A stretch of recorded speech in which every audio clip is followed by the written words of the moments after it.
Everybody, welcome to another episode of Life Talks. Today, I have Thomas Andrew on for the third time. Thomas, thanks for coming again. Absolutely. It's a pleasure to be here. So, I just want to talk about faith today. I just said just before the recording with you, I'm like, I honestly just don't know where this conversation is going to go. Which is like a lot of my conversations. Um, I just got back from a run. I also just got back from being sick, as I just mentioned. So, I feel like a little bit of shit. So, bear with me if I'm coughing a little bit. But I've been really reflecting on this idea with, when reading from the gospel, right? Pressing here and then lips and then heart. And what I've gotten out of that is this idea that it's very simple. It's are your thoughts in alignment with your feelings, in alignment with what you say? And I think one of the problems that we have in the world is that we are thinking one thing, we're feeling another thing, we're saying even a third thing. So we basically have a world of people who are not in alignment. And to me, our responsibility as Christians, as Catholics, and I think Christ wouldn't even put a label on it. He would just speak to other people as a human being to get people into alignment, right? The idea of confession, the idea of repentance is to go get back into alignment. Where are you lying to yourself? And the ultimate, this is the kicker, is that the thinking, the ultimate is the logos, which I'm sure you've heard. The ultimate, the supreme logic. What is the most right thing to do, right? And taking the personal identity out of it. What are your thoughts on that? Does that resonate with you? That was just something I thought about every time I saw them. I reflected on that, and tried to get because we talk about like what's behind, movies and the archetypes and the structure behind it. What are your thoughts on that? Good question. So maybe you could restate the question. Just want to make sure I get it right. You're talking about what my impression of the logos is, or what is your question So, exactly? like in church when they would press your mind, your lips, and your heart, right? What does that mean to you when they would read from the gospel and say that? Mm. Yeah, it for me, I think like it goes back to that whole thing of what you're talking about of it being in alignment. These sorts of things like um, your actions lining up with those things and the things that you profess, but also like your heart and what's going on the inside, things like that. I don't know if I really saw them doing that as much, that sort of thing in my church, Okay. that outward expression of that idea. But that's kind of what I would think of when I would see that. So it's interesting to think about. I liked the idea of what you said about everything being in alignment and the idea of the logos being attached to that as well, the highest logic and everything that you said with that. So that makes sense to me. Yeah, because I really reflect on a lot of the symbols, right? The symbols that we do. Even if that's not something that was in your church, Father, Son, Holy Spirit. We're called that, Yep. when Christ said, I, the Father, are one. To me, a part of that sounds like, that he was in alignment with the supreme logic, right? That he was, he saw the human condition so deeply. And I think that we're called to grow in alignment with that. So because that to me gives more power than, I think, because one of the things that I try to do with Life Talks is to try to bring people back to Christ without going, praise Jesus. Like I say this all the time because it's like, I think we need less of that. We need more people to relate to our humanity. We need more people to relate to, like, instead of, for example, sin being, you're missing the point. You're missing the supreme logic, right? What is the best thing that will work out for you, everyone else around you, and outward? Instead of thinking of just me, the personal selfishness. So, I guess to branch off that, a question I would have for you, you know, um, are there any symbols that you see that, it's similar to in that sense, or, maybe because you just mentioned that you're also, into writing right now, and we spoke a little bit last time about movies, but like any symbols that you see that have deeper meanings, or even just like any epiphanies you've had, like, oh, wow, I never looked at it this way. Because as I've gotten older, I've seen how these things stand out more and more, like sin, for example, being like, oh, that used to be, oh, you're bad. No, it just means you're missing the point. Your suffering is self-created. Hmm. One thing that comes to mind for me in terms of symbols, and the Bible does talk about it quite a bit, is the concept of light versus darkness.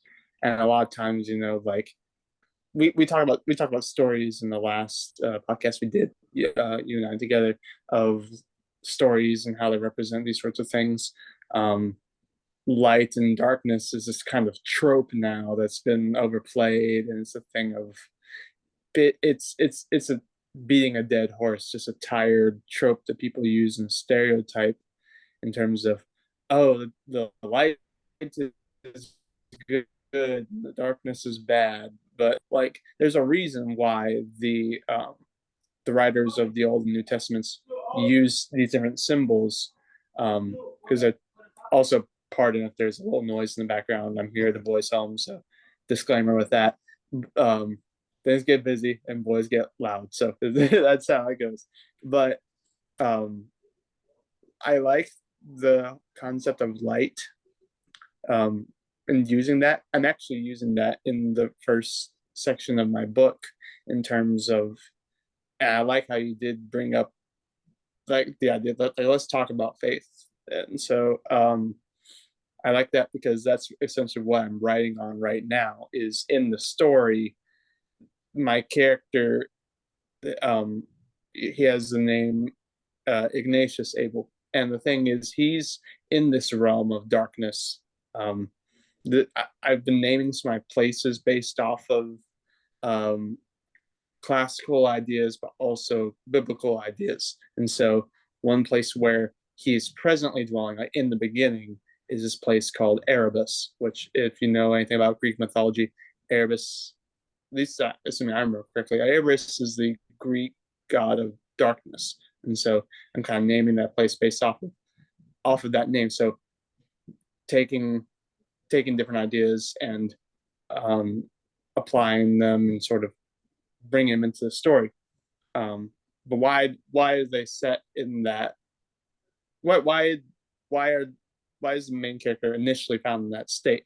Because the goal for me in the story that I'm writing is to portray what sanctification looks like for a Christian. But you start, there's a place where every Christian starts, is initially outside of Christ and outside of that ideal.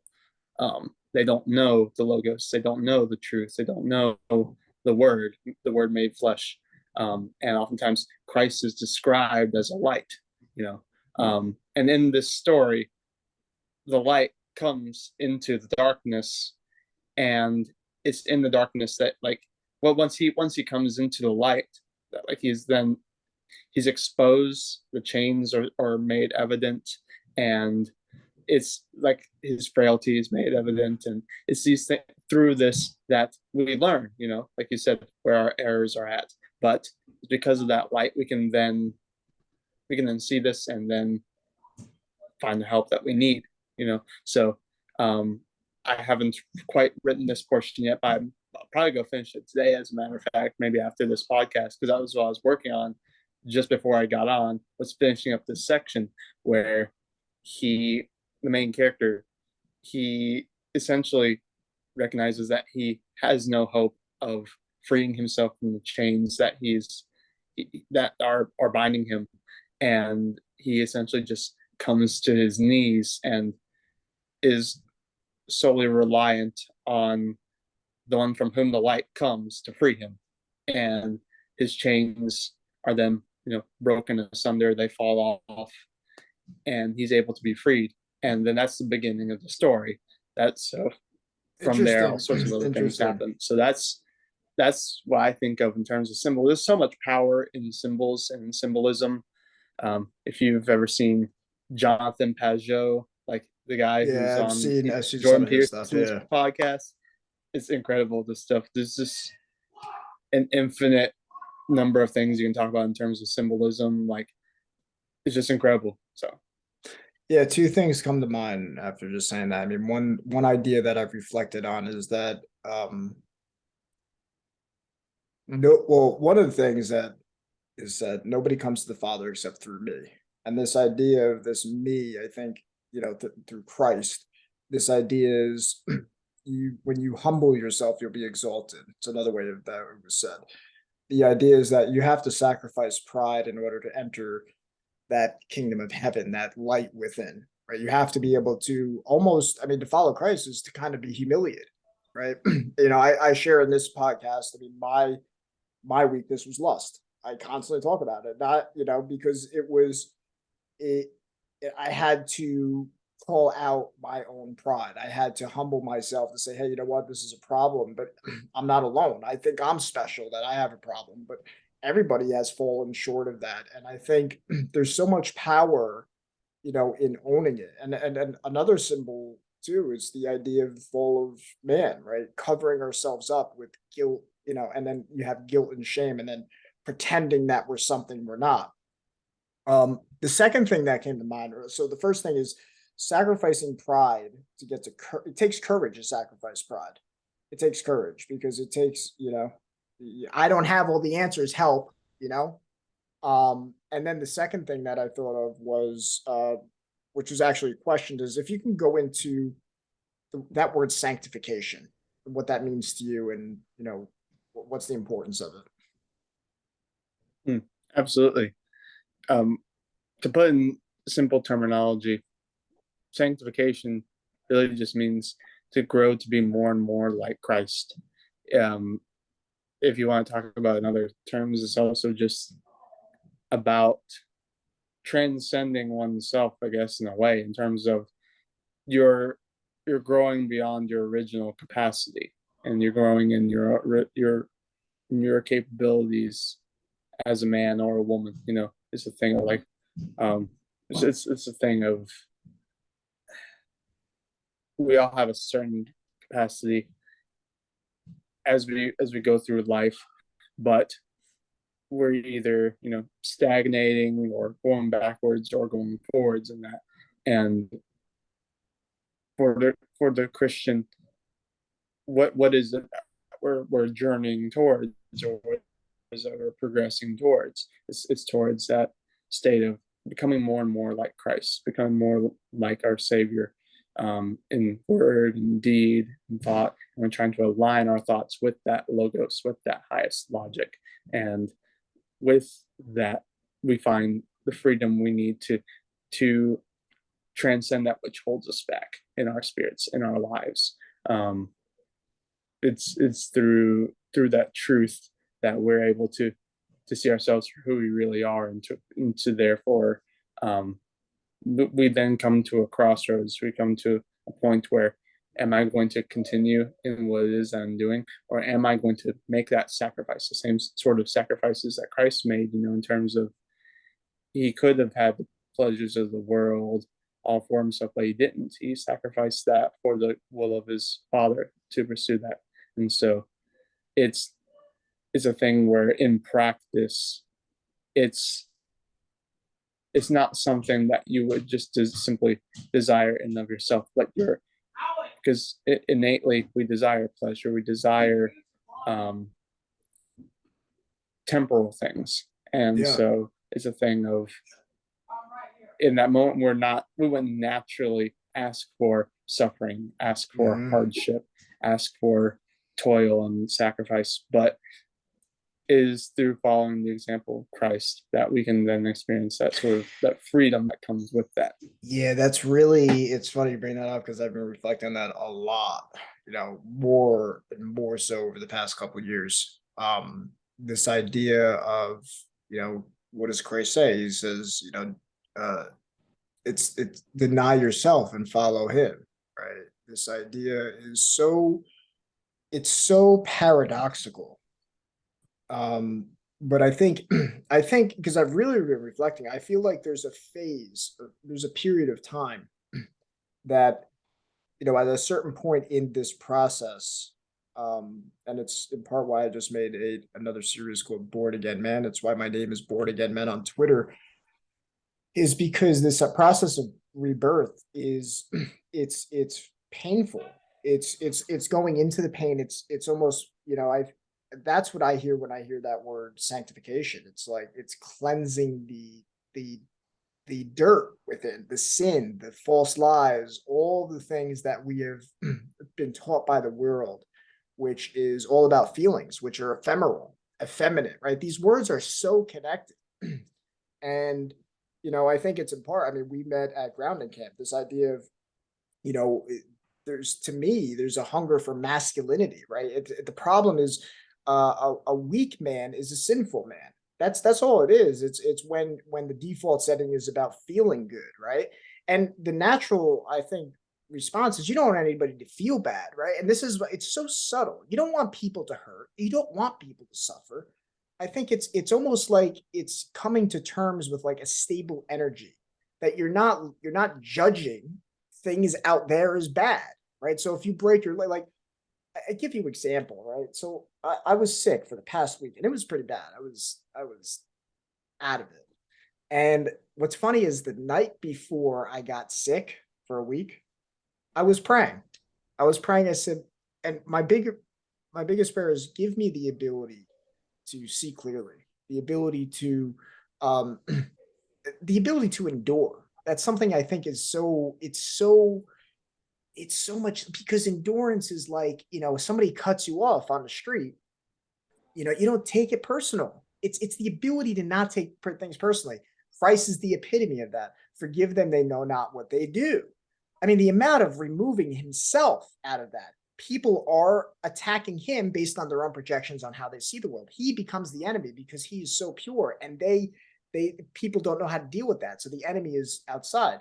So to me, making that prayer and then getting sick, and it's okay. What am I going to do? I'll be stronger coming out of this, and being able to reframe that, and seeing pain as a blessing.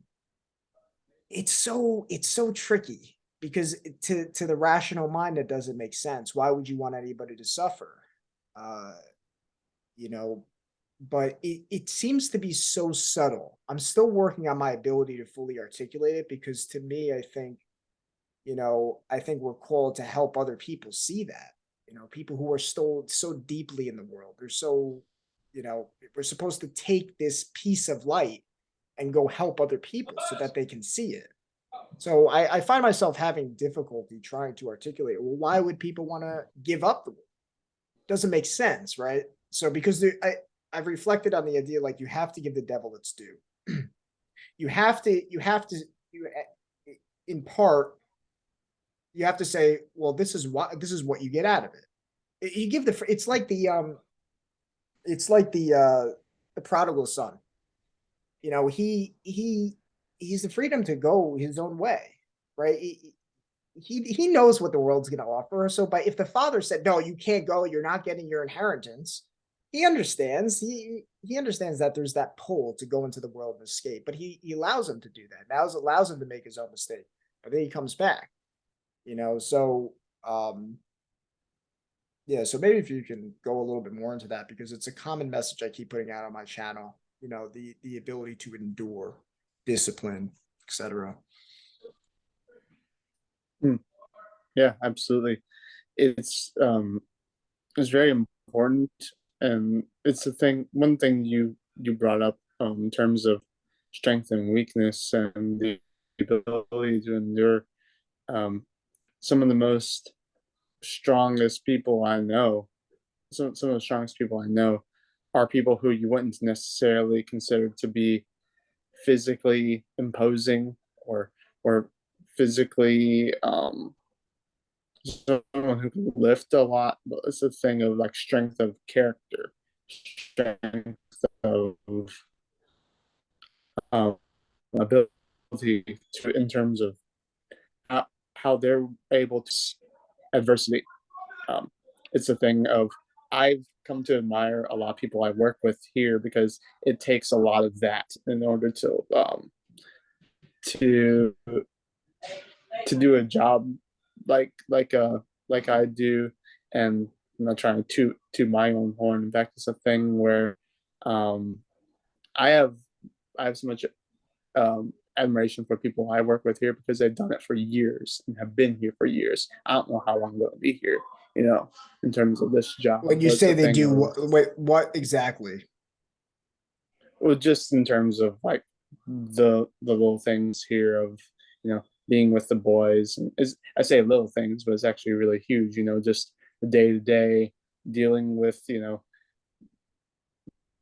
uh, the things that, because working with boys age 14 to 17 like I do right now, you know, their language is 90% um just banter, and it's playful, but it's all very aggressive in terms of where it's like wrestling, like they're all trying to just get under each other's skin.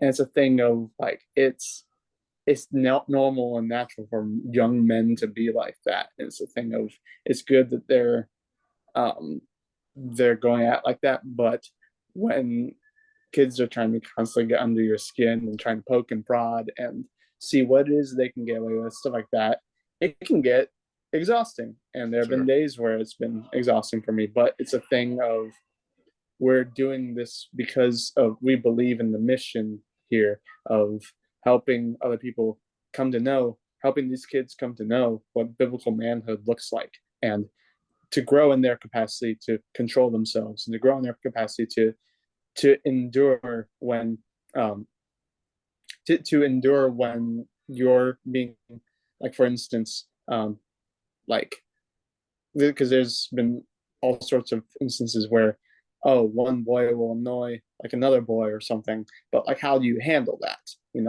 and they may make mistakes, but then we teach them, hey, it's like, in this sort of situation you could have done this instead, and it might not have resulted in this blow up, this conflict, so helping them to learn these things. And in those moments, just little decisions go a long way. And for us as staff, they're watching us, and we have to lead by example.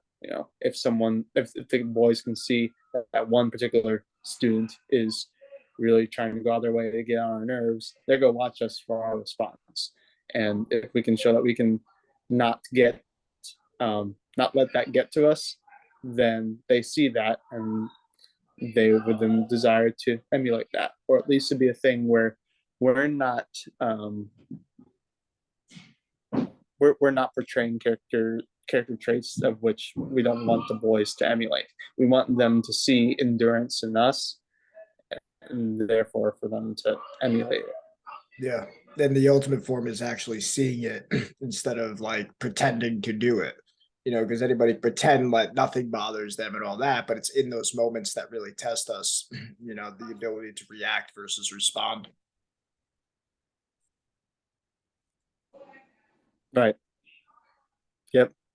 What one thing, I can't remember if I've said this before on the podcast or not, but the motto, like North Carolina's motto, you'll see it on the sign when you like drive into North Carolina. It says, because there's those state signs that has like a motto. It's like "Welcome to North Yeah. Carolina."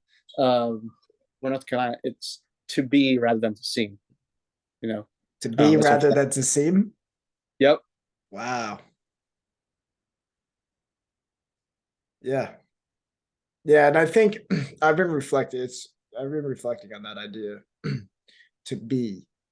We're human beings, not human doings. But what do you think about the need to be trapped first? Meaning, I think Carl Jung talks about this. Um, you know, eh, there's this kind of you have to put yourself into you have to almost be a human doing for a little bit. You have to you have to act first. You have to go through the motions. And I guess the best they can attribute it to is like kind of like Michael Jordan, or like a athlete, is that for a while you might have to practice. You might have to, go through the motions and do it. Or even like, in the military, right? There's a process of training and doing it and doing it. But at a certain point, the goal is that when you come out of the military or when you're done practicing for that sport, you become that. You become the athlete. You become the soldier. You're no longer having to do the drills, but somewhere along the line, the drills are necessary. You have to go through the motions. You have to work out when you don't feel like it. You have to go through, every day that window that wants to pull you to reaction and feeling good, or the response. So, you know, what are your thoughts on that? Is that, or is it, because I've heard different views on that. I've also heard, like, with meditation, it could just hit you, and you're enlightened. You don't have to go through all the force and all that. Hmm. I'd lean more towards what you said first in terms of um, getting that consistent practice in, because I tend to have more of an athlete's mindset anyways, because I did martial arts for a while. It's a thing of, like, you certainly see it in that, it's through the drills that you do, the exercises that you do. Like, coaches, at least the one that I had, when I took martial arts classes, he didn't he didn't give us these drills for no reason. It was a thing of, like, instilling particular sets of behaviors that and movement patterns that he wanted us to wanted to be ingrained in us, and it's for the sake of our benefit in terms of becoming martial artists and becoming people who were able to perform their craft well. So in the context of a fight, you want to have certain movements down. You want to have them ingrained in you so that you can do them without thinking. It's just muscle memory. So um, it's a thing too where I think, like, that's kind of life in general, in terms of when you're when you're putting forth that effort on a daily basis, a consistent habit of that then it just becomes your way of being. And it's it's not simply something that you talk about. And I have to grow in that aspect as well, of being rather than seeming, or being rather than saying. You want it to be something that you're that is just, these are habits that are left in your history. These are habits that people can see, and that they identify with you and can say, this is his reputation. Like, what is your reputation? Like, it's the habits, and it's the habits that you leave in your history. It's what people see on a daily basis, and what they see over a period of time. So it's that's what I want to do in my life, is to have that consistent pattern. And I know, in terms of myself, I took, like, a personality test a while back, and it was this thing of, it showed me things I didn't like, especially in terms of, like, conscientiousness, for instance. It was actually Jordan Peterson's personality test. Apparently, I'm very low in conscientiousness, but it's a thing of, we don't have to simply stay there. We can still. It's not like, oh, this is my personality, so therefore I'm just going to be this way for the rest of my life. You have the opportunity to grow, but how you grow is consistent repetition of the particular habits that you want to see, um, the particular actions that you want to see on a regular basis. But you do it one day at a time. You take it one day at a time, and you do it one day, and you do it the next day, and then it over time becomes your way of being. Yeah, that word personality is interesting, because I think from what I remember hearing, is it comes from the word person, persona, and persona actually means a mask. So we actually believe these ideas about ourselves, where, we learn, oh, well, Michael Bacchione, he's the angry type of person.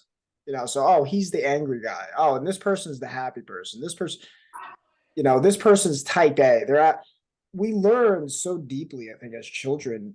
And I think one of the ideas of being born again and growing to the spirit is, you don't identify. If you're a human being, you don't identify with your personality anymore. You are becoming, and I think there might be, of course, there may be traits. We're all different in a certain sense, but I think it's sacrifice. Personality is sacrificing for character. It's something that is, um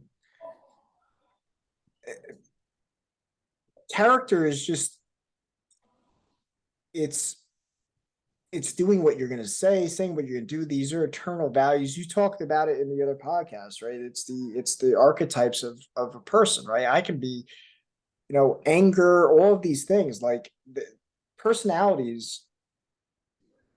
Personalities need to be shattered. I think.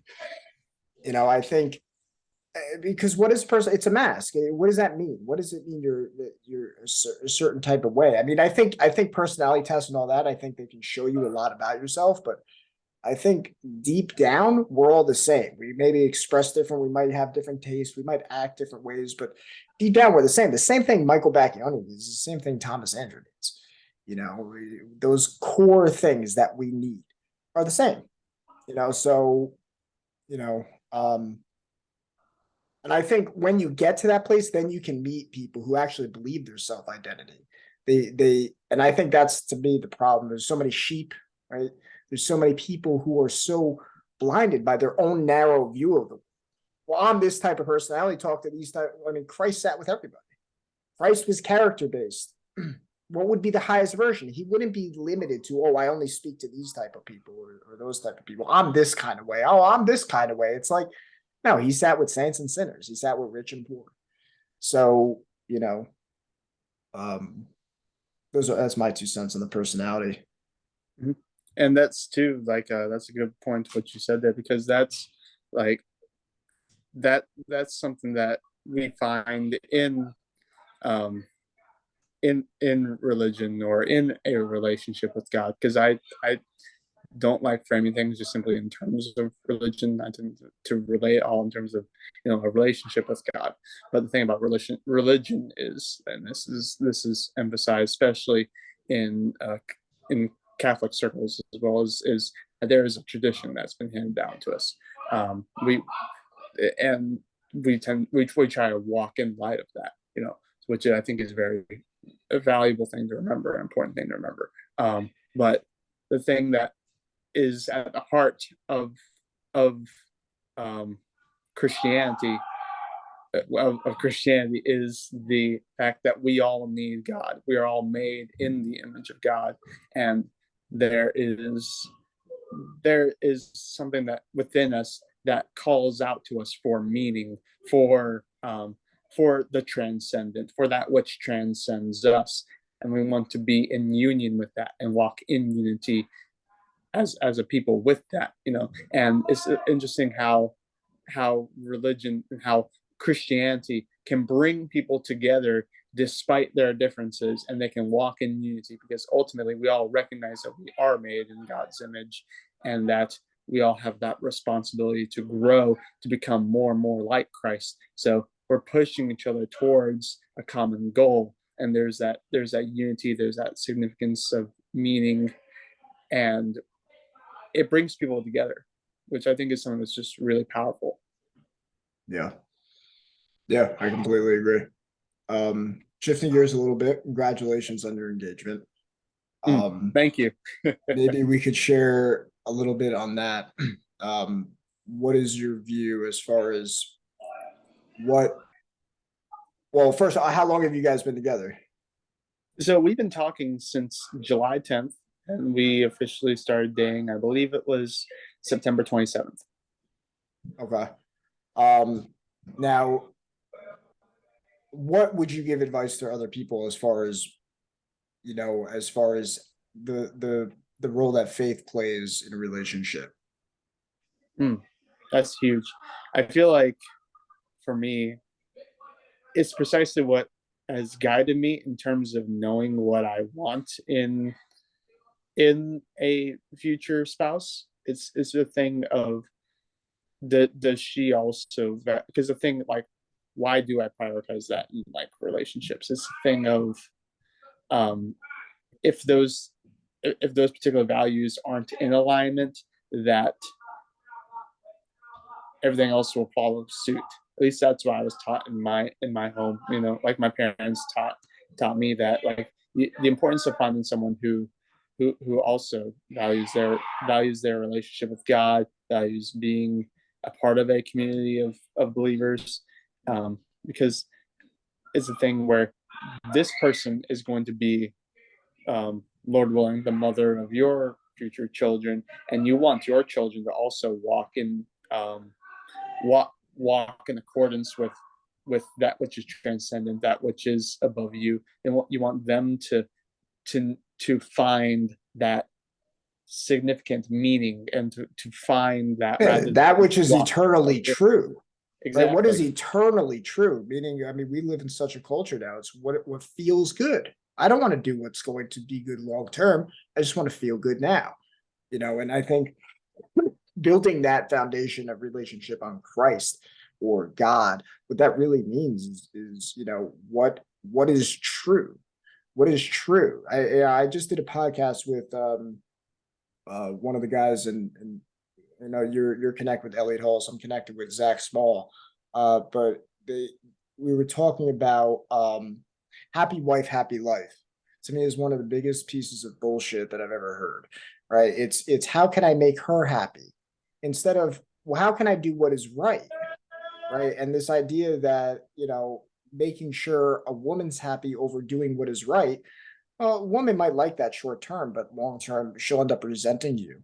And I think one of the most attractive things in a relationship is the ability to say no. We did the we and not just to be a rebel, not just to say, oh look, I say no to you, look, I'm in control.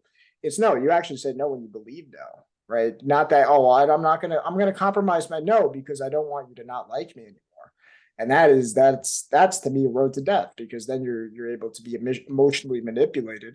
And that to me is really that's one of the bedrocks of relationship. And in fact, it's not how our relationships work in our world right now. It's all Hollywood love. It's what, oh, I love you. It's Hollywood love. It's the Hollywood phase. It comes and it goes. It's highly sexual. It's about, how can I feel good? How, and that fire goes out quick. It's powerful. And that's why I think a lot of people fall in love. The rise in love is, how can I see how beautifully this world is interconnected and get, and love grow in love, right? That like true love is to see how beautiful this life is. And not just like false positivity, but actually truly love like life, that, and it's not easy now because life is so confused for feeling good. It's not the ability to be stable. That's why, I really appreciate talking about that with you earlier, is just the ability to see it in its fullness, to see how ugly this world is too. And even in that ugliness, how beautiful it is. How, we're reaping what we're sowing on it. Like, I recently heard something that said, um, do you have the ability to open your heart in hell? And that just resonated with me. It's because there's so much pain, there's so much suffering. And at the same time, people don't want to look at the truth. They don't want to look at their own sin. They don't want to they want to blame Trump, or they want to blame Biden, or they want to blame this person, or they just want to put all their faith in one doctor, right? And they don't want to look within and say, hey, you know what? I'm responsible. I have a plaque here, land of the free because of the brave. We expect other people to be brave. But when our numbers called, it's not so easy in this culture of feeling good. So I think it requires that ability to, and not to take the mic away from you, I want to hear more from you on relationship, but I think, to me, I wish when I was younger, I heard more clarity on what that meant, having a relationship, putting God first, because it's easy to say that, but what does that actually mean? And how is that lived out? Yep, absolutely. One thing that you said made me think of this too. It's about, if you lose your strength of character, what you're also going to lose is what makes you you as a man. You're going to lose yourself, and precisely the qualities that make you attractive in the first place to that woman. So it's just a lose-lose situation all around. Ooh, the boys are real active right now. I'm here in the background. These are thin walls. Um, yes, that's funny. But so yeah, just another day at the office. But yeah, so It's good though. It's some good energy, man. yeah, People yeah. stuck at 9 to 5. I tell you, Out in the you would office. love it here. It's the energy is always go go go off the charts. They're great, and they keep me going, keep me my spirits lifted in terms of like man, some days I feel tired, but it's I like their energy and the never dull moment. But what I was saying in terms of that, like what I like how you were talking about like marriage there and it because it I feel like in terms of her, we were both looking for similar things in terms of character over simply physical appearance and like physical attractiveness or surface level things. It's she had gone through some relationships where like she dealing with a lot of manipulative people or people that weren't it just wasn't healthy relationships. And the thing she appreciated when she found me was that like I was being honest with her and that there weren't any red flags character wise and that came up for her and same for me when I was looking at her. It's just for what I valued in terms of her like being a godly Christian woman who also wanted to raise a family, wanted to you know homeschool her kids, that kind of thing, and also didn't buy into the woke liberal agenda that's being Yeah. pushed down people's throats these days. You know, in terms of like, oh, Yeah, and it's and like sad. It's sad. she It's even said that she could. And sorry to cut you off, I didn't mean to. no. But like, she even said that her being, I mean, this is irrelevant to me in terms of like her race, but she does happen to be black. She said like she could be the poster child if she wanted to for feminism and liberalism, racism, all that, because the people that she had been with previously by coincidence happened to be white and they also happen to be narcissistic manipulators and all that sort of thing. So it's like she had every reason in the book to say that, hey, you know, I'm going to like hate white people, or like I'm going to claim, you know, like, oh, you know, I'm not privileged and therefore should have X, Y, and Z, but she didn't, and I respect her for it. And so I'll talk her up any day because she has this character to back her up, you know, and this character and this conviction that I love about her, and that really attracted to me.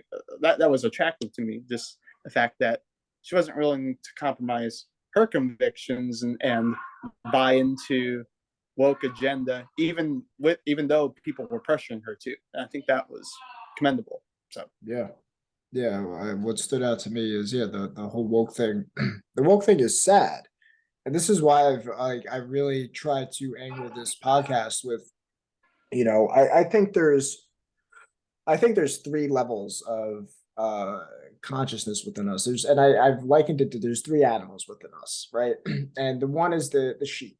Like there's the childlike innocence. If I tell you something, generally you're gonna believe it, unless I continue to lie, right? We learn through the fables like the boy who cried wolf, right? That and then so but that's the child in us, right? When somebody tells us, we just believe it, And then the second part is the wolf in us, and the wolf is when we grow teeth. The wolf is when we realize we can lie to other people. The wolf is when we realize we can get something. We can prey on that sheep within other people, right? After you play with that for enough, either you can double down on it and go really into an ugly place and you become like the villain and you can really manipulate a lot of people, or you humble yourself and you say, and this brings to the third, which is the lion. I liken it to like the Lion and Lion King. I love that movie so much. I think like Mufasa is the lion within us, but also we have Scar within us too. These are all reflections of parts of us, and I can relate to all three of these. I can relate to the Simba, like, oh, I'm the strong lion, right? I can relate to Scar, being like, oh, people are just stupid. Don't you see how stupid people are? And I can also relate to Mufasa, where it's just like, no, that's the ultimate. The ultimate is, hey, you know what? You don't have to be that Scar. You don't have to be that wolf, right? And but to go up to that requires it requires like you were saying before, the idea of sanctification, the idea of having to really go, and I found a lot of, I'm sure you've heard of like different red pill people. So you have to sacrifice the red pill completely. I don't think it's the blue pill versus the red pill. I think that you have to kind of throw both of those out. You have to experience both of those. You have to experience kind of having the blinders on, which is being a sheep. But the red pill, you eat enough red pills, you become a wolf. you become very, very, you can become very mean, very like, oh, you're just stupid.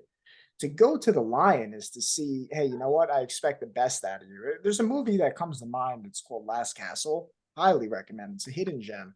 Check it out. But it's about there's a scene in a movie where it's a military guy and he believes in somebody. He knows that somebody is going between, he could backstab him and he knows that that possibility is there, but he sees the best in him. And that's the thing I think with the path of going, following Christ and all that. It presupposes the ability that people can manipulate. It presupposes that people can be Judas to you. That comes with the territory, and that's scary. People can really when you have that open heart, people can really hurt you. But I think the ability to continue to move forward and realize that it ends up coming back to hurt them.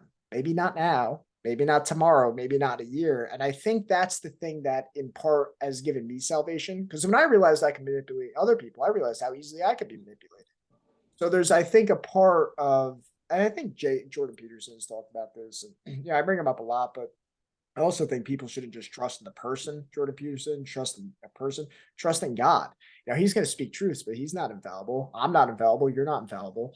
And one of the other things is I want people to find that truth within themselves. I want to be able to hold a mirror up to people and find that, and not just worship, these other people, which I did for a while. That's why I didn't start a podcast. Who the hell is going to listen to me? Right. But, you know, that to me, do you resonate with that, with the sheep, wolf, lion? Oh yeah, like it's taking all the red pills. If you take them all at once or you take too much, Yeah. you can get jaded. And it's a thing of you don't want that. Like I had the temptation to be jaded at one point in my life, but it's a thing of that didn't stay for long because it's a thing of I recognize within myself the fact that like if I'm getting jaded and like blaming the world for my problems or oh it's because women are these like you'll hear certain people in that sort of circle. It's a thing of like oh they're just you I'm drawing a blank in terms of what to say that, but it's this thing of they view women as terrible or something, and it's this thing of no, like there are differences between men and women, but that doesn't make one worse than the other. That's just how things are. Like Well, it's the dating, classic there's Christ standing dynamics. up for the woman, right?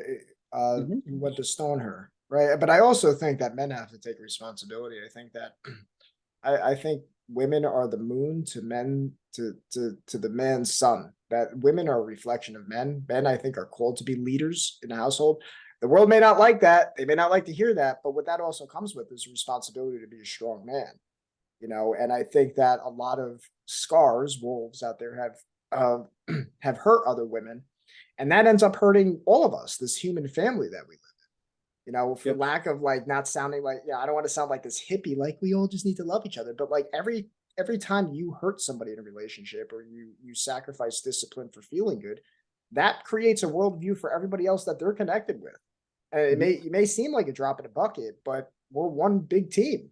We need to Yep. start acting like that. And that was one thing too that me and my fiance were talking about the other day was of um, it's not weakness in her to be willing to you know submit to my leadership. The Bible talks about like the wives submit yourselves unto your husbands, and like Mhm. what does all that mean? It's not this thing of be a We're doormat. supposed to submit to Christ. To the Yeah, extent that we exactly. submit to Christ, the Yep. woman will submit to us. I spoke about that with Christy Collins.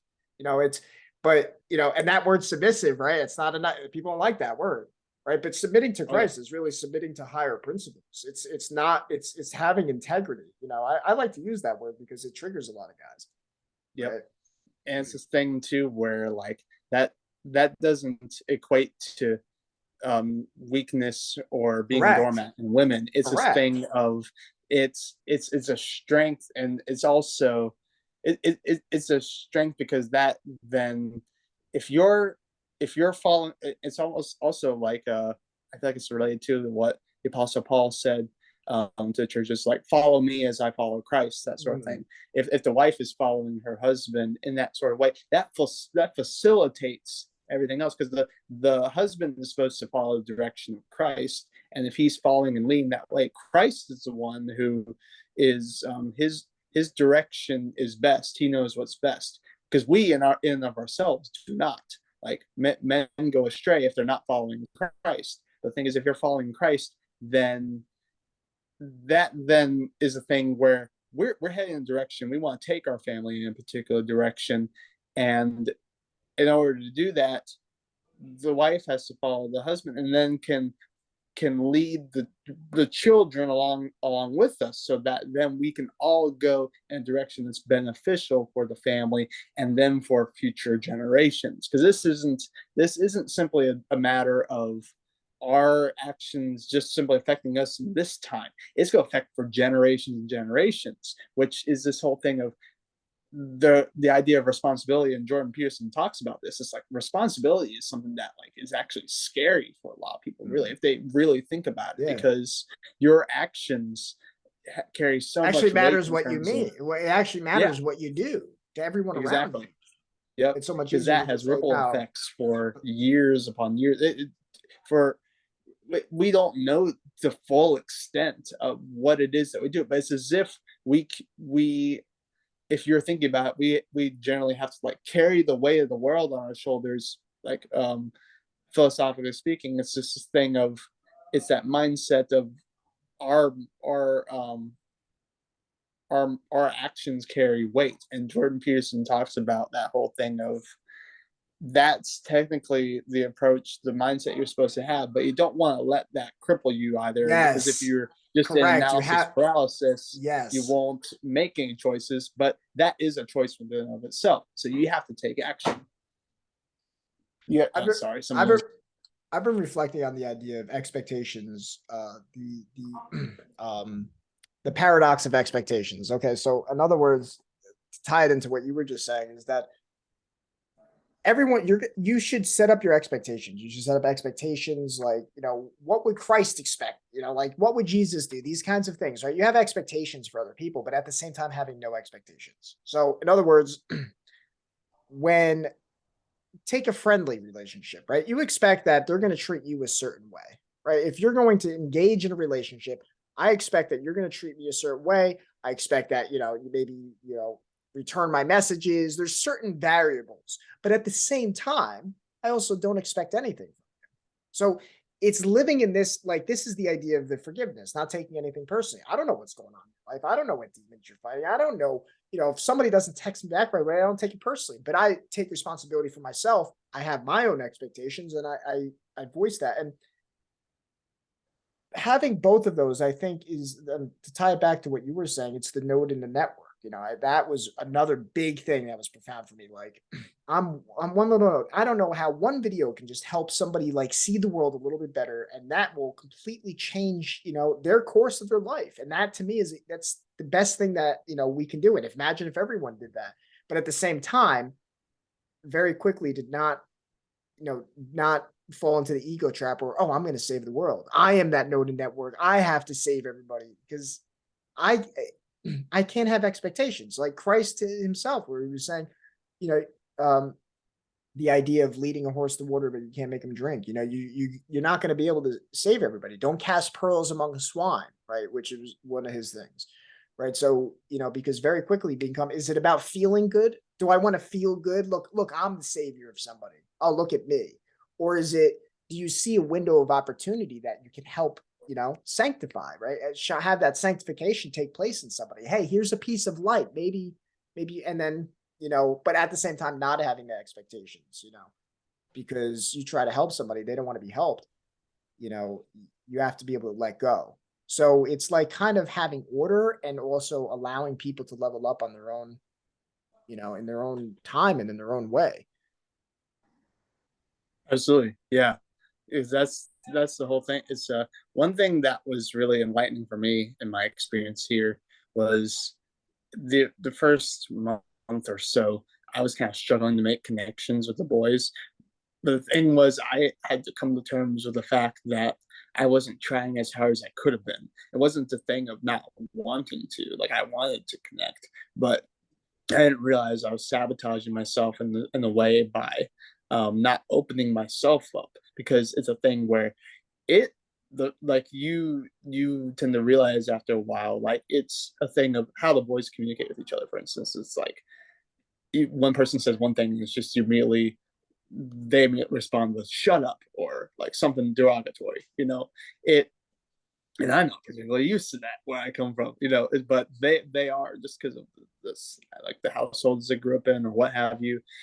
It's just normal for that, and um, some of it's playful, but some of it's not. It's hard to tell at times. Like some of the boys have more difficulty than others in terms of navigating how to interact with each other, and it's a thing of, if you close yourself off from the possibility of being hurt, then you're not going to, you lose then the possibility of that connection. So, which I think implies so many things, but also just in terms of connecting with these boys, I had to come to grips with myself in terms of like, hey, I can be doing more in terms of how I open myself up, how I reach out to them. And Yeah, so even the if they were loving to thing that reject you my could do is, questions, they were to reject my questions, still be a thing where they can, like, it's okay. It's a thing where I have to be okay with that, but that doesn't mean that they would. They may open up to that, and that then lead to more opportunity for connection. yeah, your responsibility is to meet them where they're at, you know, and like you said earlier, to be that example, because and when they push back, if they're crossing that line, I think unconsciously we all cross lines in our life, and that's like a test for respect, and how we respond instead of react determines whether we pass that test or not. So when they poke, the ability to stay calm and maybe redirect it, maybe this is a time to reflect it back to them, right? That could be a great thing, saying something back, but you have to be present to the moment to know what you need to do, or giving deep kindness when someone they said something really mean. And I actually think of Jordan Peterson when he was debating someone, and he called him a mean white man or something. And he said, that's a hell of a thing to say in a debate. And wow, he could have lashed back, but he said, that's a hell of a thing to say in a debate. And all he did was he just exposed. He didn't freak out. He didn't call him names back. He just said, that's really not something you should say. And, I think it's that, yeah, this I think comes from the Holy Spirit. I think this comes from when we're in alignment, when we're in love, when we're to the best of our ability, we grow in that state of love. We grow in wisdom. When we deny ourselves, we grow in wisdom. It's the coolest thing, and you don't see it until you're in there, right? Because who in the hell would deny themselves in this world that two-day delivery, and you can have Pizza Hut in a minute, yeah, instant gratification everywhere. So to deny, it's like, but I think there's also a blessing in that too. Not to go too off topic, but the opportunity is something in the Bible that says that be exceedingly glad when these things come. That the kingdom of heaven is near. Because it becomes so chaotic, but that window of opportunity, like you almost I almost think of it like the 300 scene where it's like raining, and he's like, you had to say it, fight in the shade, and they're all like, they're laughing at the chaos that they're in, right? You almost can laugh at it, or not 300, Gladiator, like where he says, death smiles us at us all we can do is smile back. Like Mm. this is the kind of like, that's Christ. Like that's Christ. I think of also a scene in that where it's actually in the extended version where he's chained, and you remember Gladiator like decently? I have I might have seen it years ago. I can't remember off the top of Oh, my you head though. gotta see it if you're big into Yeah. all this. Yeah, but there's a scene towards the end. I'll message it to you. But for people listening, there's a scene towards the end where the guy who backstabs him, he confronts him at the end, and he says to him, Marcus Aurelius quote is, nothing happens to man in nature that he is not fit to bear. So in other words, here's this movie where this hero in the movie goes through the whole movie of all the suffering, all the shit, which he voluntarily accepted. He could have just bent the knee. He went through all this shit. And then at the end of the movie, he's one of the guys who went against him. He went with the emperor.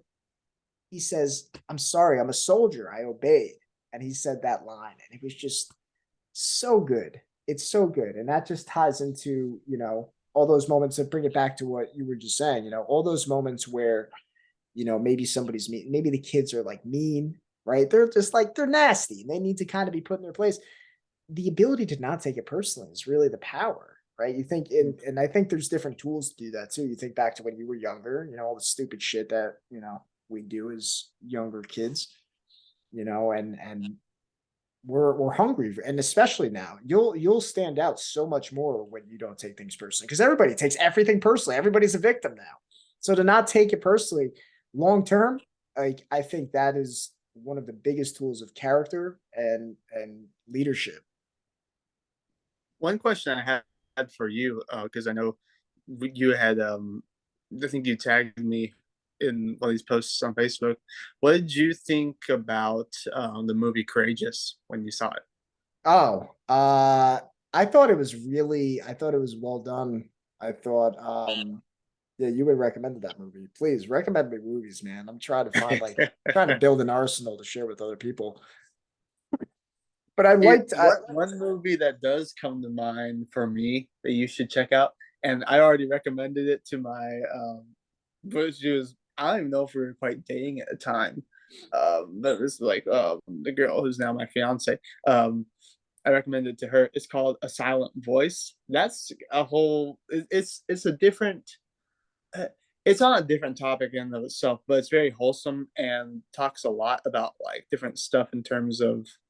It's just a good wholesome movie, and a lot about, how you can taking responsibility for one's actions. I feel like, but it's a good drama in general too. So yeah, I'd definitely check it out. I'm looking for those hidden gems. hmm.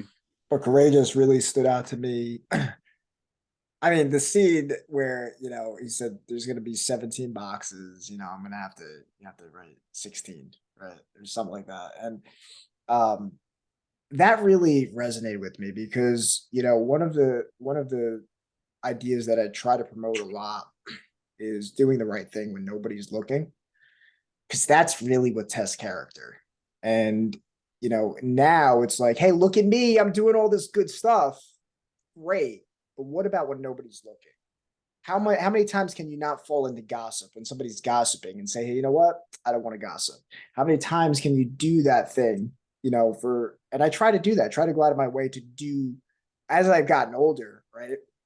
Um, to really do good for people when they're not expecting it, when they're not, you know, just like, to me, because that's how I want other people to treat me. Like, I want to be surprised.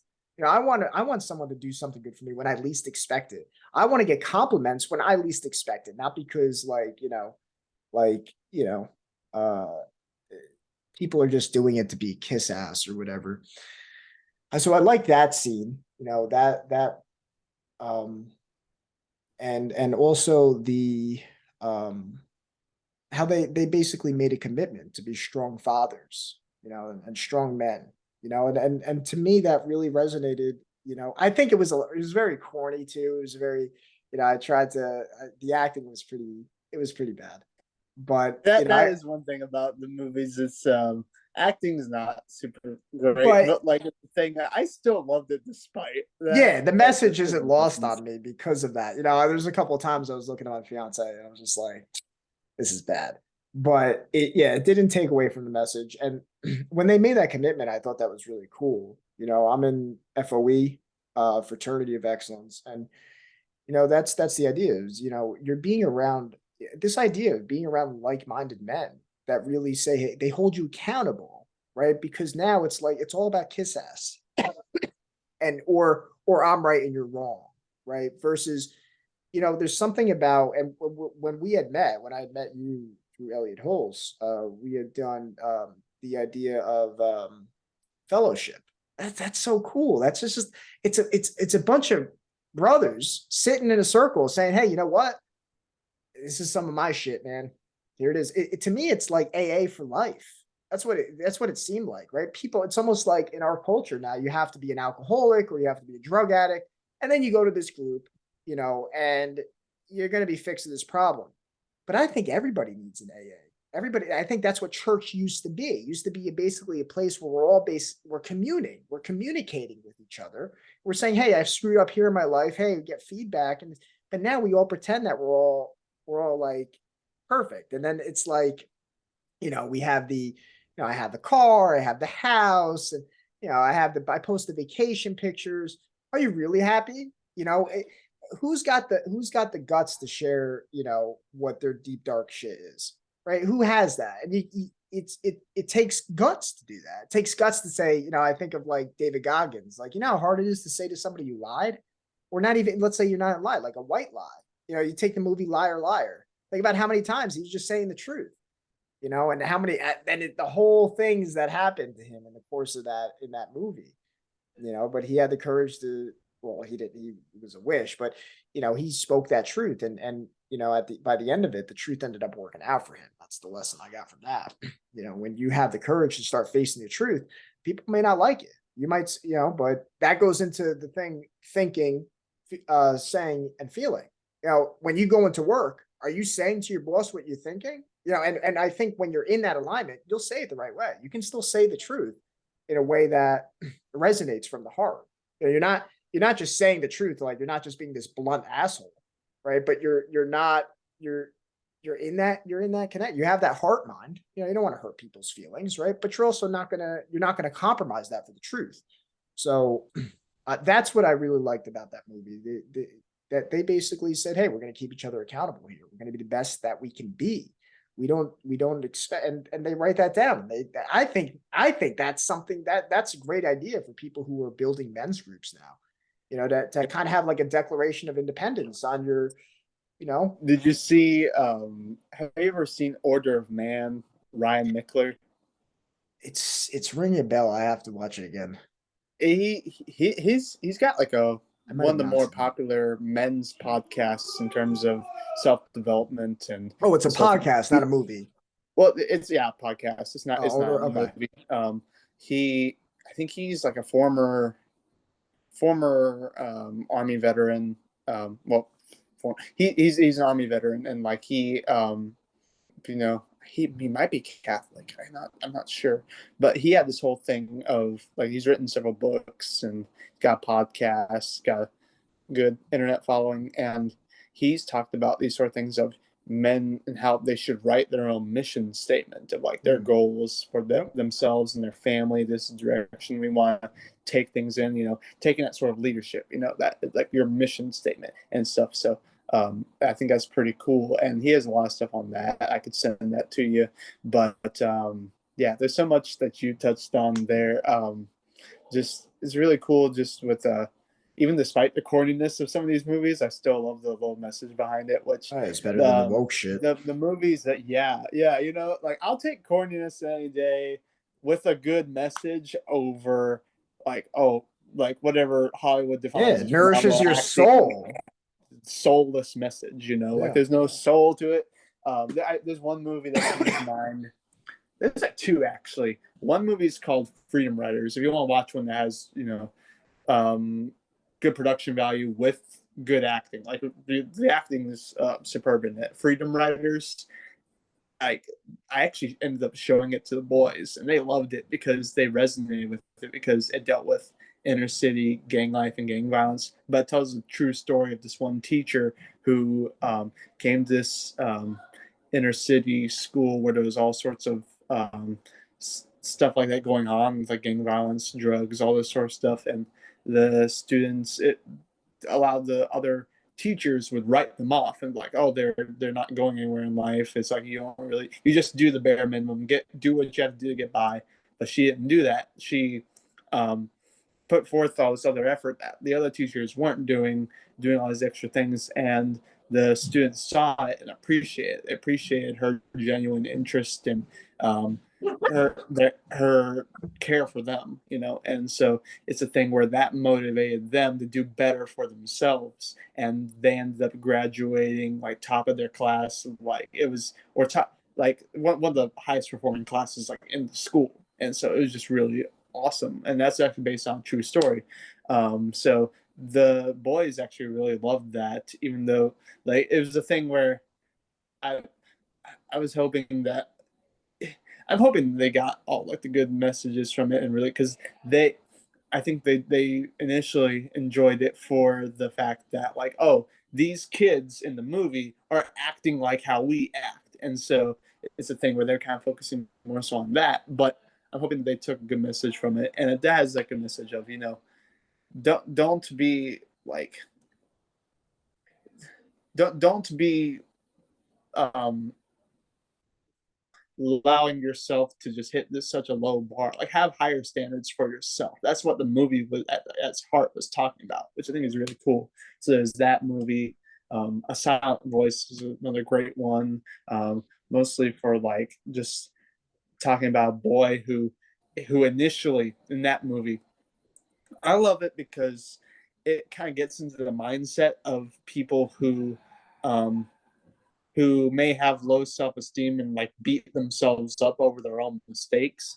But it's this thing where like this boy, he despite the mistakes that he made in the movie, took responsibility for them, and he saw the results of that and the growth in his relationships because of that. Saying all that to, I don't want to spoil the details because it's such a great movie, especially going in without having seen it or knowing what the plot's about. It's really good. And funny enough, it's actually an animated work. Mm. But the production value on it's solid, and just really great performances by the voice actors. There's a good, wholesome message to it. And it's also not, I didn't really, the movie wasn't even really that corny. Maybe certain scenes were a bit drawn out, but other than that, it was really well done. There's that movie, and another one that's really good, also nostalgic for me, is called the Buttercream Gang. That one, I will say, the acting is very corny, but there's one scene at like the towards the very end of the movie that I just love because one of the actors in the movie is really good actor, who plays a part of this kid named Pete, and like his performance is actually really visceral and just gets to the heart of someone who's a troubled kid and who's trying to like, well, he gets caught up in gang life, but the the persistence of his friends who care about him and love him and appreciate him, like they want to see the best for him, and Mm. so despite him doing his best to push them away, they still remain caring and wanting to see the best for him and faithful in what you talked about, having a Christ-like response, even despite the temptation to respond in anger and respond in hurt. Um, he responds in such a way that's compassionate and empathizes with them. Yeah, it's yeah, to have wisdom. Wisdom is what, because I can't speak on everybody's relationships, right? Wisdom is what we're called on. Sometimes you have to let people go, right? And like sometimes like don't cast pearls among swine, but always, but at the same time having that, the prodigal's the father and the prodigal son, that his doors were open, right? So he went out and he screwed up, but he came back and he is found now, right? Whereas his son was like, I was here, I was doing the right thing all the time, but he was lost. Now he's found, and having that same thing with your friends, But I think sometimes, yeah, wisdom says when to speak, when not to, and how to. Sometimes you have to let people make their own mistakes, and by you trying to give advice and helping people, you're actually making them, not learn the spirit of the law on their own. You can give them the letter of the law all day. Don't do this. You shouldn't do this. They're not ready to hear it. They need to experience more pain through feeling good, right? Feeling good, going into the world and, getting attention or, falling into more sin. Yep, So that's how I learned the hard way too. Because sometimes people do need that in terms of like, and that's the balance that parents have to learn. When they are raising kids, is a thing of how much am I going to be like telling them no and like, oh, you can't Hey, You otherwise can't you're the learn devouring the mother or effort. the tyrannical father. Exactly. Yeah, like Jordan Peterson talks all about that. It's that same idea. Just like the parents have to find like the right balance in terms of um, how much freedom they give their kids to make And that's where mistakes. I feel like we're called to be the body of Christ, right? We are the body of Christ. Those who follow Christ are those who are trying, I think, to try to bridge that gap together, right? That we don't become a society that becomes the devouring mother where we have government handouts for everything and everybody's just, sitting on their ass. But at the same time, we don't become that tyrannical father. We become heartless, right? I think that there are people who are rich, who are greedy, and they got it the wrong way, and they should really give what they have to other people. But at the same time, I'm not for government taking that away from those people, right? I think there's a lot of people who are poor who are sitting on their ass and they should be contributing. So this is not a rich or poor or left or right. This is like this is us forgetting who we are, forgetting that natural balance and coming back into that alignment. We have to, we're called to be peacemakers, but peacemakers, you have to have the ability to have deep compassion and empathy, but also being willing to speak the truth. And I think that's where we're off. We're called to. We have to say what everybody's thinking. You have to do it in a way that's loving, but also doing it in a way willing to fail too. That was a part with my podcast. I wasn't going to say everything right, but I had to. I felt like, you know, um, we all have to play a part. We all have to play that part, and because it's action. Like as you were saying, we have to take action. You know, it's one thing to talk about, it's another to actually, you know, really be involved. And I think I'm really big on, you know, some people don't want the truth. That's something that's really been, it's the past couple of years. It hurts. It really hurts. Some people don't want the truth, and they're okay to die believing a lie. And that's not my thing to fix. Some people want to die with the woke mob. I'm right. It's my reality. And screw you for being mean. And they think, and that's they're so caught in their own blindness that, for me to say I'm right, it's not the way. People will literally go to the grave before they say, no, this is not wrong. This is not, it's my way. It's my way or the highway. So and you have to allow people to go to hell in a sense, you know. Yep. It's yeah.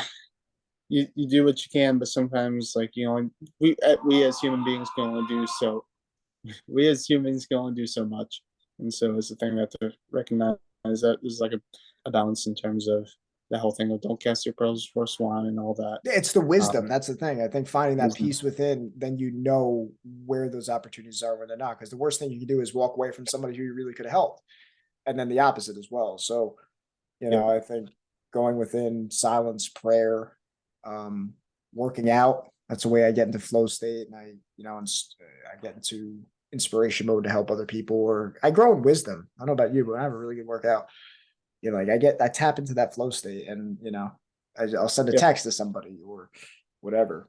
Something like that, or even like, do you follow Wim Hof? I did a little bit of his exercises, but not devout.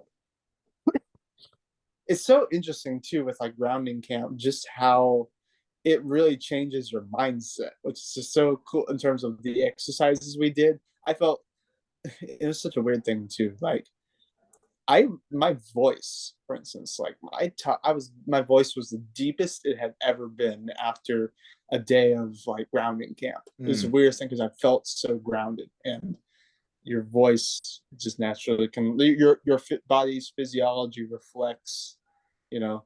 Well, it there's all these sorts of things that are affected, like your voice or your mind. It like is the mind is connected to the Your body. body language, everything. All these things are affected, and they feel much more grounded and feeling much. I was feeling much more just in my own masculine state because of what we had done. And we were talking about Elliot earlier too. I've written a quote down, which I feel like ties into this. This was from that whole king initiation thing that I'm a part of. There's no buildup if there is no breakdown. There is no new man if there is no initiation. What you are about to go through is going to break down the weakest, most ineffective, inefficient parts of you, so the real you, the true you, the you with the imago Dei imprinted on your heart can shine through. Initiation is ongoing, ever present. It's an archetype from the spirit realm. It's a part of being a man. Our ancestors knew it. Modern man has forgotten it, and we're bringing it back. So that whole thing is just he knows how, he has a way with words. So this is all in kind of the introductory thing to Yeah, breakdown, how he build rebranded up. King Transformation as King Initiation. Um, he had updated all the material and stuff, and like it was just stuff I got from that. Just some quotes that stood out to me. Because initiation, I feel like is the next thing I'm going to talk about in the book that I'm writing, but I'm going to frame it all in the context of a story and of the main character being initiated into this group of men and into these, like he's learning these sorts of things, he's learning these principles that all of which we're talking about, what it means to sacrifice and what it means to really be a man. These sort of things are all being discussed. And I have a journal full of the sort of stuff I'm writing down. And, I'm like already halfway through the journal, having filled up notes, filled up with notes, different quotes from people. It's one thing I wrote down. Because I'm a member of the Daily Wire's Daily Wire Plus thing, and mostly just because of the fact that I wanted to uh, get access to different courses that Jordan Peterson has on their platform. One of them being their study, him in this like panel discussion of the book of Exodus, going through and doing an in-depth study. One thing he says in that is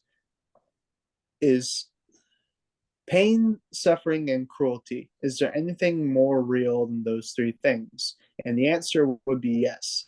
That which can transcend those three things, and it may be true that you cannot transcend those without first diving deep into their nature. So it's that whole idea of God and how that gives meaning to and transcends pain, suffering, and cruelty. Like God is inherently transcendental, and what gives us meaning, is that pursuit of God. And so, yeah, this sort of stuff just excites me. I love talking about it. Yeah, I mean, even Rocky, there's the song, uh, there's no easy way out. The only way out is through. My The brother loves obstacle that is the way. song. Yeah. Yeah. Yeah, I love listening to some good Rocky music. Um, so yeah, I'm happy to promote your book when it comes out, do what I can on this channel. Is there, I don't know if we talk, like, is there anywhere people can find you? I tend to keep a low profile right now, but I will for sure be letting you know when I do get finished with that. I'm in it for the long haul right now. I've only just gotten the intro done, but the thing is, like, I'm probably gonna send you the intro soon so that you can see it and get an idea of what it's gonna be like, because that's gonna be the general feel of like the book. It's just the intro shorter, and I'm willing to write it in the style of an epic poem, almost like because I take inspiration from all the previous epic poems, that like it's a thing of I'm willing to legitimately kind of aim for that sort of style. I may fall short, but it's a thing of if you don't try, you don't succeed. You So feel forward, brother. exactly, yeah. So, and I feel like it's a thing where I want to write stories that have something meaningful and have messages that can hopefully lift people up, which is essentially what stories are supposed to do. They're supposed to um, tap into that which is meaningful and move. I think Scott Masson says something about like moving the mind and the passions and the spirit, that sort of thing. It moves people. Stories move people and help them to come to a greater understanding of that which is significant, that which has meaning in life. And so it's to help people in that way. So that's why I write. And so I'll definitely be letting you know when I do. But I mean, I'm on Instagram, like what I can't remember my Instagram handle right now, but It's like fine. I just ask because I don't know, like, down the line too. When that if that number is called, I'm happy to promote, anything that you're working on, because I think your head's in the right place. And, we need more like-minded men who really want other people to win. And, to follow Christ without becoming like a preacher, a preachery, I feel like we need more of that. We need more people sharing their experiences and just being real and, I hope that our conversations are a testament to that. This isn't scripted. This is just two people talking about like how we've come to see the world and how we're trying to navigate through all the bullshit and realizing that we're one big team. Amen. Absolutely. So thanks for coming on again, Thomas. And until next time, brother. Sounds good. Thank you for having me.